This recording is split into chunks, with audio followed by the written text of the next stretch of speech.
Hey everybody, how you doing? This is about to be a really fun video. In this video, I'm going to show you how to put a carburetor on your lawnmower. This one right here, this is a Huskee LT 4200, what they call it. It's pretty much the cheapest one they sell at Tractor Supply. I've had this baby for 10 years. Started giving me troubles about 2 years ago. When it'd warm up and get hot, it would shut off. The past 2 years, I've just been dealing with it. Park that thing and then go back to finishing mowing once it cools down. But my first thought was hopefully it's ignition coil. That's a cheap part. It's 15 bucks. I did a video on how to swap that out, but that didn't fix it. When it warms up, it still quits. Now what we're doing today is swapping the carburetor. Online, you can get these carburetors for 30 bucks. I'll have a link down below where you can go find it, but super simple. For $30, you might as well replace that carburetor every couple years as preventative maintenance.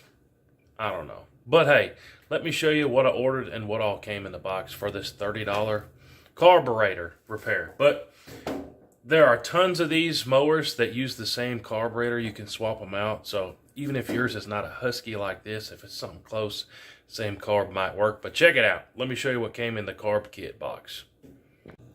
So here's everything that came in the kit for 30 bucks. Got the carburetor itself, a new air filter, a new inline fuel filter. This is the style that came on that mower. So fuel line, we'll see if we need that. I'll probably swap it out anyways. A brand new spark plug, and then a little gasket set. So we're going to swap the carburetor out. Shouldn't take us too long, just with some hand tools. I think the part that's going to annoy me the most is the connections on the carb, but not a whole lot to it. Let me show you how to get to it, and we'll get right to it. So these type of little lawn tractors are all pretty much the same, but first thing you're going to do is you're going to have to get at the motor. So pull off the little air box here, pull off all these plastics, and then I'll be right back. Pretty simple. All right, now, so check this out. I got that big piece of plastic off, right? And the air filter off. Air filter sits right on there. There's the air intake. So there is our carburetor that we're replacing right there. So you're going to want to do this all at the same time. If you're like me, if I take something apart and try to put it back together the next day, I forget where half of it went. So try to sit down and do this all at once. There's not that much to it. But right here, I've already replaced a brand new ignition coil. I was hoping that was going to be the culprit from the start, but that was not it. But it's a $15 part. If you're replacing the carburetor, you might as well get that ignition coil part. It's $15 and replace it at the same time. So $45, and it's going to make this baby brand new. But you can see here, we got to get this carb off. And this little air intake tube is held on by these bolts right here. And we're going to be real careful. Get this baby off. And take real good note of all these connections. I'm actually going to take a picture of it so I don't forget. And then we'll just, I'm going to start by sneaking these two off here. And then I'll check back in with you. I'm going to go ahead and make the note here. It's always a good idea to hold up your parts side by side there, just to check in and make sure that you didn't order something squirrely before you take it all apart. But if you sit here and look at it, everything matches up, looks exactly the same. So we should be good to go. I'm gonna start taking this old one off here. All right, so I just took those two nuts off.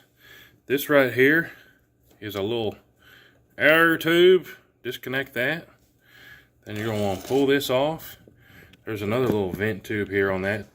I'm just going to leave this hanging because we're going to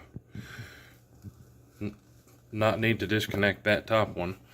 Now, here's the carburetor. So, right here is the gas coming from your gas tank, right? Here's that inline filter. We're going to go ahead and put the new one on there here after a bit. And here's that line. We might as well replace that if it's the right length. But here's the carburetor. So you can see here, those two nuts was all that was holding it on there. So there's two linkages here on top. which match up, and then there's a plug here, and then there's a ground there. So just to point out, before you go all gung-ho, just take a look at everything. A ground here, a plug here, and 2 connections, and that's really all there is to it. So I'm going to pinch off this gas line and set it off to the side, get all this connected, put the gaskets on there, and put it back together. Looks like we might need to, oh no, that just broke loose from that plastic. So there's going to be a gasket on this side. If these gaskets are good, nah, you know what? It had problems. We're going to put in new gaskets.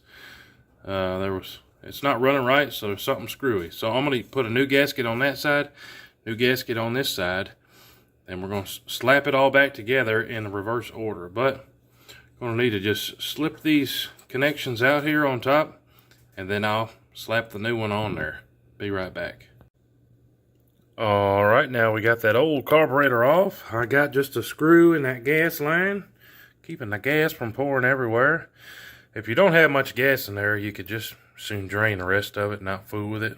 That'd make it easier to change out that filter and stuff. But now it's just a matter of putting it all back together in reverse, hooking everything that we unhooked, putting those new gaskets on, and slapping it back together.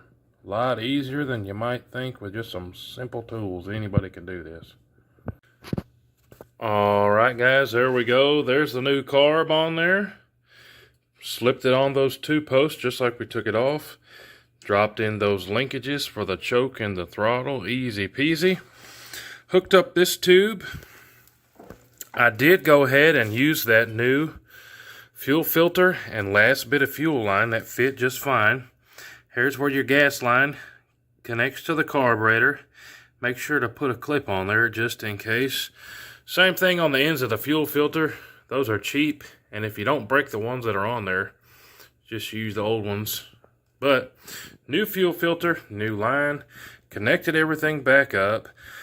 Now all that's left is I'm going to go ahead and use that new air filter, why not, and slap that new spark plug in that came with it, and we will be ready to go. But make sure that you got good gaskets on this side, and then on this side, and then on this side. You definitely want those sealed up good, because those not being sealed good could have been your problems from the start. But I didn't torque these to some kind of specific torque. I know some of y'all get real stickler about that, but I gave it about 13 oogie boogies. You definitely want it on there tight, but you don't want to mess up those gaskets, and you don't want to strip these. So just get them on there good and tight. Put this all back on, and we'll be ready to go. But there's slapping a carburetor on your lawnmower. You might be surprised at how easy it is. No special tools required. Cost us $30 in about 15 minutes.